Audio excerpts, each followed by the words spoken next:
大家好，我是小李。经常看到很多人开车不舍得开空调，尤其是现在天气越来越热了，在车内不开空调真的非常难受。但开空调会增加油耗，导致很多人开车不怎么舍得开空调，宁愿开窗吃灰。开空调到底会增加多少油耗？值不值得为了省油而放弃空调的舒适？今天小李就来跟大家讲一下这个问题，希望能够帮助到大家。车载空调的动力来源于汽车的发动机，通过发动机带动空调的压缩机，让冷媒不断的循环而获得制冷的效果。一般情况下，车载空调开制冷时才需要按下 AC 按键，让压缩机进行工作，而咱们冬天开暖空调时是不需要让压缩机工作的。所以在正常情况下，夏天开制冷会比冬天开暖风要多烧 10% 左右的汽油。但汽车开空调有个特点，那就是发动机的功率输出越高，空调对油耗的影响就越低。说白了就是车子排量越大，开得越快，空调对油耗的影响就越小。开空调到底会增加多少油耗？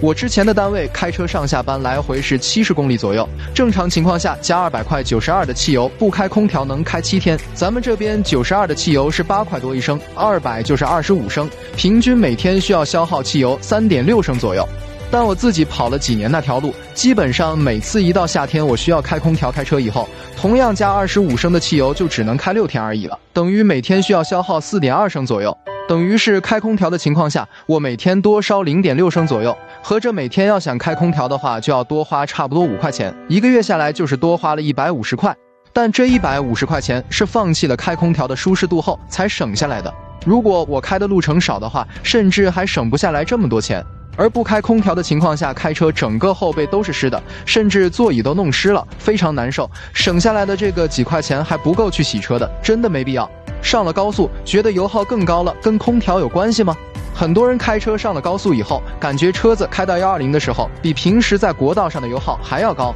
觉得是开空调的原因造成的。但实际上高速上油耗比平时大，跟空调没什么太大的关系。咱们车载空调的压缩机虽然会占用发动机的一部分输出功率，导致发动机的油耗变大，但压缩机本身的功率太低了，咱们发动机跑高速的时候输出功率比较高，此时空调对发动机的影响已经微乎其微，反而是高速行驶过程中空气阻力对油耗大影响比较大。如果你开窗的话，发动机的油耗甚至会比关窗开空调更高。车子上了高速以后油耗更大，主要是车子的排量问题，排量比较小，动力就比较弱，要把车推到120的速度行驶，就要消耗更多的汽油。这种车子的经济时速一般就是在90到100之间，开到120已经不再是经济时速的范围了。此时速度越快，油耗就越大。很多车为了节约成本，使用的都是定频的压缩机。这种压缩机不管你开多低的温度，它对油耗的影响都是一样的。只要 AC 按键是开着，它就是以固定的频率在工作，